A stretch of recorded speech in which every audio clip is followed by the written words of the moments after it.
Halo Sobat Tips Jitu, jumpa lagi dengan saya Ali, dan kali ini saya akan sharing tentang optimasi konten website tanpa plugin ya, yang tentunya kali ini akan sangat bermanfaat bagi kamu yang menggunakan website dengan platform Blogger ya.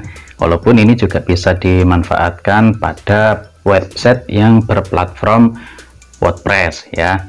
Jadi ini sebelumnya sudah saya praktekkan ya, dan sudah banyak website saya dulu saya pakai website berplatform Blogger, dan sudah banyak yang pack satu Google dengan trik atau dengan tips ini ya. Jadi simak baik-baik videonya ya, jangan sampai ada yang terlewatkan. Nah, bagi kamu yang belum subscribe channel Tips Jitu, monggo sebelum kita lanjut, subscribe dulu ya dengan cara pencet tombol subscribe-nya ya. Di mana ya? Di sini ya. Nah, pencet tombol subscribe-nya untuk apa? Untuk berlangganan video-video menarik, informatif, dan sangat bermanfaat seperti ini ya. Oke, sebenarnya sih tadinya saya nggak mau berbagi tips ini ya, karena memang ini sangat mahal ya, ilmu yang sangat mahal. Tapi karena saya lihat di berbagai forum Facebook, banyak teman-teman itu yang bertanya bagaimana sih optimasi website, optimasi SEO, konten-konten websitenya, bagaimana sih optimasi SEO tanpa plugin ya. Yang ini tentunya rata-rata yang menanyakan adalah pengguna Blogger ya. Nah, untuk itu simak baik-baik videonya ya. Dan untuk video kali ini saya butuh alat bantu, yaitu whiteboard ya. Oke, kita panggil dulu ya whiteboardnya ya.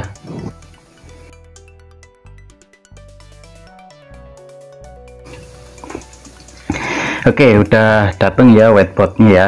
Dan kenapa trik atau tips ini sangat ampuh ya, karena dia adalah 2-in-1 ya, gabungan dari dua ilmu, yaitu yang pertama adalah teknik jurnalistik atau penulisan, yang kedua adalah SEO. Yang ini saya ambil dari Yoast ya.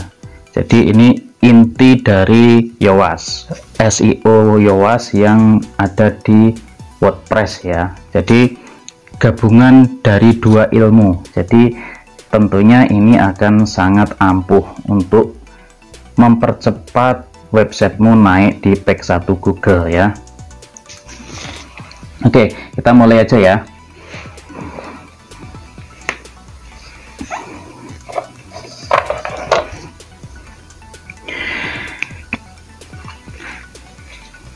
Yang pertama untuk membuat artikel yang bagus, kita perlu teknik jurnalistik. Teknik jurnalistik ini adalah dengan memanfaatkan 5W dan 1H.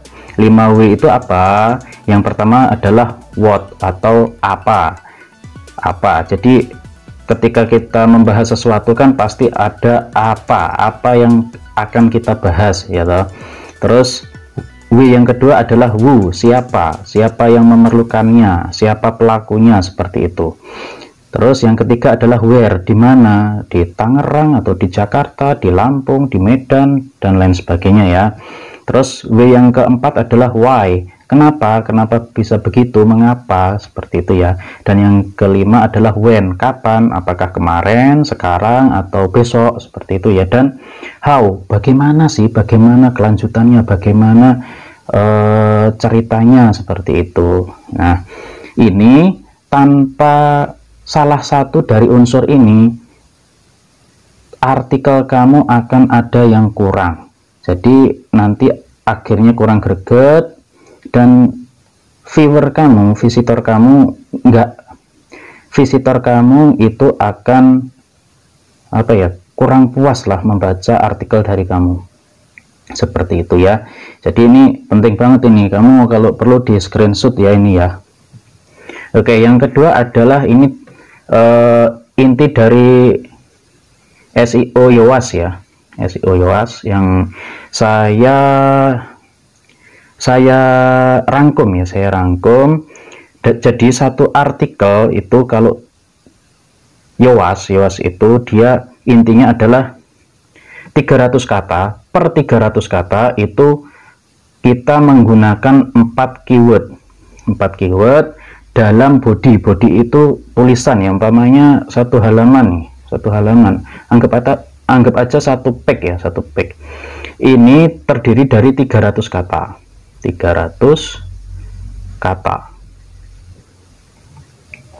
Mau ada truk yang lewat nih, nggak apa-apa ya, tunggu aja ya.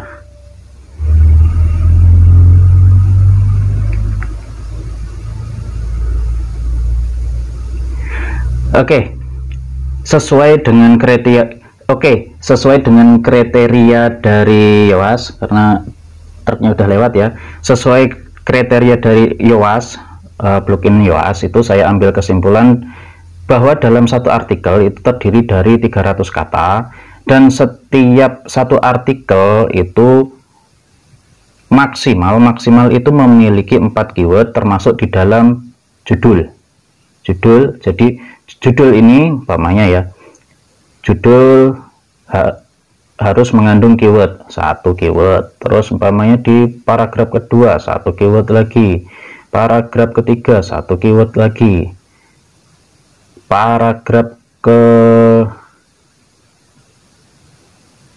1 2 3 4 1 keyword lagi, paragraf kelima 1 keyword lagi, 1 2 3 4 5. Oh, udah kelebihan malah, kelebihan ya, beginilah.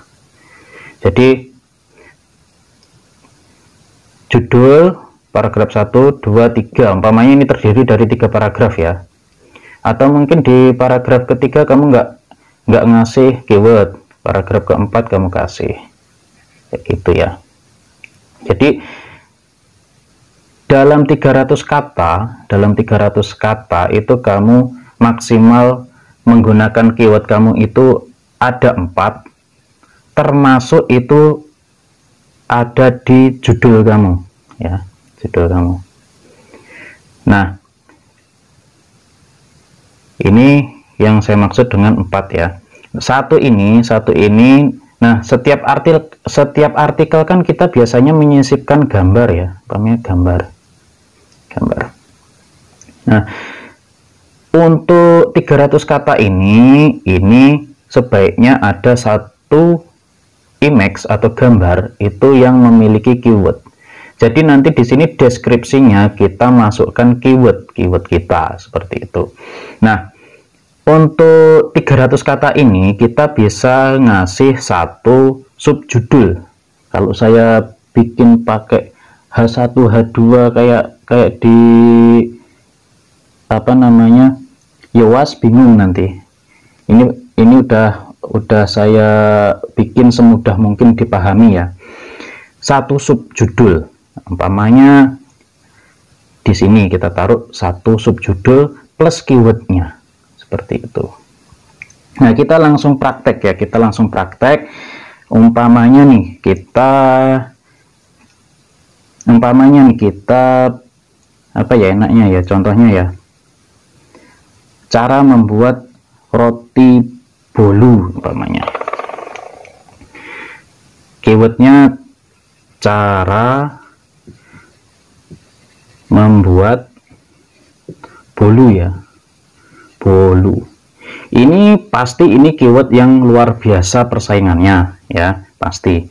Boleh dicek nanti di Google. Ada berapa pencarian per 0,5 detik. Nah, triknya kita tambahin ininya apa namanya, katanya. Kalau kita bidik langsung tiga suku kata seperti ini berat. Nah, kita tambahin yang unik nih.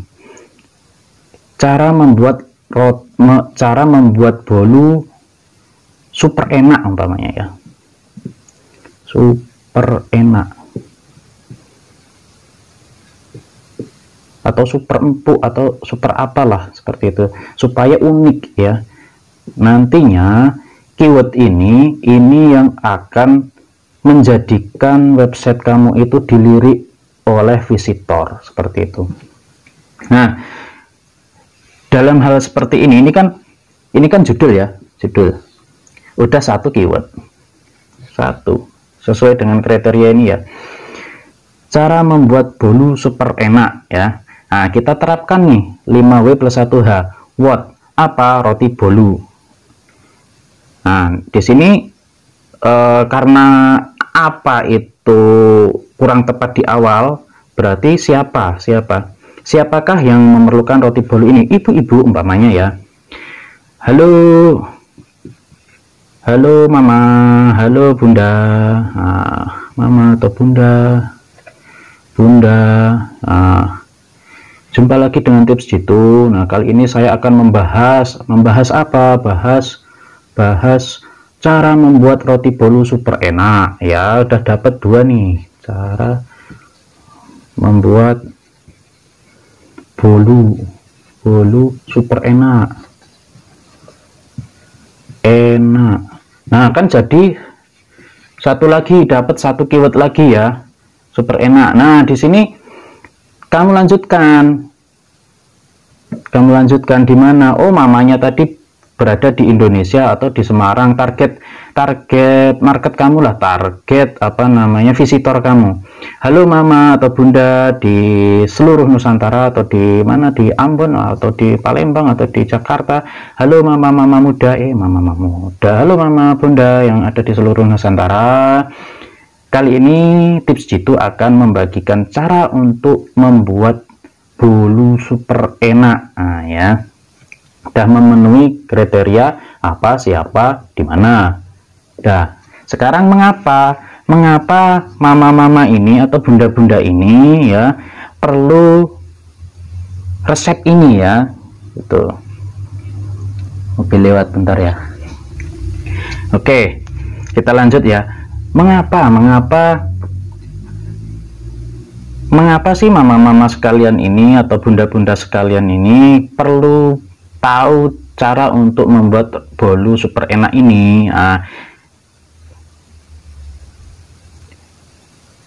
dapat 2 keyword ya, 2 keyword berarti dalam satu ini.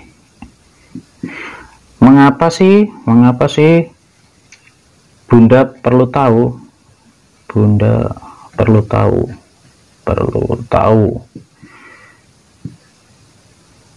cara. Nah, kan dapat keyword lagi nih, membuat bolu super enak ini.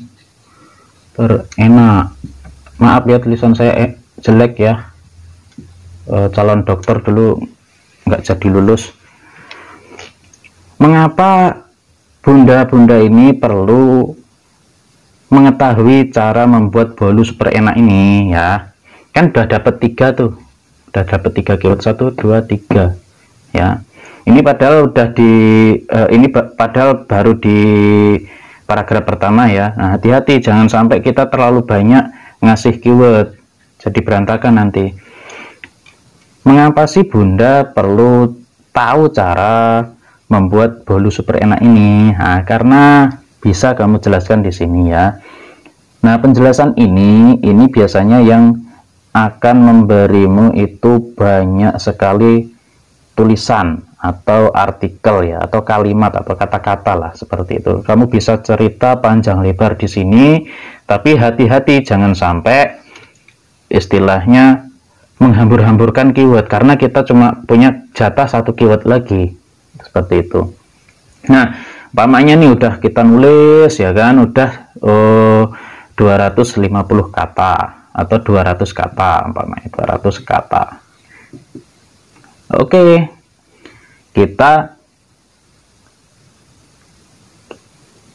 ke bagaimana ya, bagaimana sih cara membuatnya. Nah, kamu ini terangkan juga di situ, kan kamu bisa menghabiskan banyak kata-kata juga. Bagaimana sih caranya ini. Nggak perlu kamu mengulang keywordnya, bagaimana sih cara membuatnya, seperti itu aja ya. Bagaimana sih cara membuat roti ini, atau cara membuat bolu enak ini ya. Jangan sampai kamu nyebutinnya semua kata ini ya, nanti mubazir dan itu dinilai oleh Google buruk, seperti itu, berlebihan kata-katanya, keywordnya seperti itu. Oke. Nah, kalau nanti udah dapat 200 kata, kamu bolehlah insert satu lagi, satu keyword. Umpamanya sudah pada bagian bagaimana tadi ya, bagaimana terakhir, kapan, ini tinggal kapan sih Bunda ini mau bikin, nah kan, saat yang tepat untuk bikin roti, saat yang tepat untuk bikin, atau kapan sih resep ini, kapan sih resep cara membuat bolu super enak ini bisa Bunda sekalian praktekkan. Nah, seperti itu. Nah, sebaiknya, nah nanti kan kamu jelaskan juga, sebaiknya sih bunda-bunda sekalian itu membuatnya di pagi hari atau di sore hari, seperti itu. Kamu jelaskan juga alasannya kenapa di pagi hari, kenapa di sore hari, kenapa di malam hari, seperti itu ya.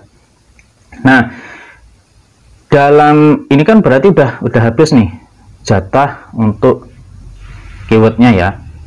Mobil lagi tuh.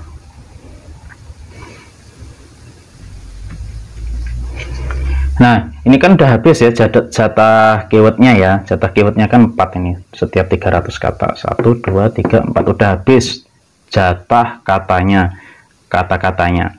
Nah, seandainya kamu bisa menyelipkan subjudul di tengah-tengah artikel kamu.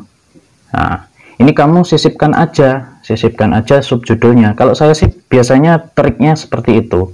Jadi saya susun dulu semua set, baru saya kasih subjudul di sini yang mengandung keyword juga. Keywordnya kan tadi ini.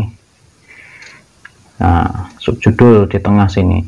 Subjudul ini bagaimana cara nulisnya? Cara nulisnya adalah, umpamanya ini fontnya, umpamanya ukurannya 18. Subjudul ini 16. Nah, subjudul ini 16. Nah, ini tulisan biasa ini 14, umpamanya fontnya seperti itu ya. Atau kalau di WordPress sih paragraf ya, ini paragraf. Nah, yang ini yang gede umpamanya 18 atau berapa, yang paling gede lah. Ini di bawahnya yang paling gede, seperti itu. Nah, bagaimana kalau seandainya kamu itu artikelnya panjang, umpamanya 1000 kata. Mana ini, tulis di mana ini? 1000 kata. Kalau artikel kamu panjang, umpamanya 1000 kata, itu kamu tinggal ngulangin aja ininya, polanya ini. 300 kata, per 300 kata terdapat 4 keyword di body, 1 keyword di image, dan 1 keyword di subjudul. Seperti itu aja. Nah, ini kalau kamu terapkan di website yang berbasis blogger kamu, itu saya yakin 100% itu akan cepat naik ke page 1 Google ya, untuk website kamu. Seperti itu. Apalagi kalau ini kamu terapkan di WordPress, akan lebih mudah lagi kamu untuk memantau hijau-hijaunya ya, biru-birunya itu ya kalau di WordPress ya. Kalau saya sih biasanya pakai Yoast ya. Oke, sementara ini dulu yang bisa saya sampaikan ya. Bagi kamu yang dari tadi nonton dan belum subscribe ya, subscribe dulu ya. Karena channel-channel yang memberikan informasi sangat berharga seperti ini harus didukung ya. Sebenarnya sih kalau umpamanya ini nanti sepi ya, umpamanya ini nanti view-nya sepi, mungkin saya jadikan personal aja kali ya. Nah, nanti yang nonton tak suruh bayar dulu. Ya, karena ini ilmu yang sangat mahal ya. Jadi ya jangan pelit-pelit lah pencet subscribe-nya ya. Oke. Nah, ini dulu yang bisa saya sampaikan, kurang lebihnya saya mohon maaf. Dan kalau kamu ada yang bisa nambahin atau mungkin mau komen, mau tanya, monggo tanya di kolom komentar ya. Oke, sekian dulu ya. Terima kasih banyak telah menonton sampai selesai ya.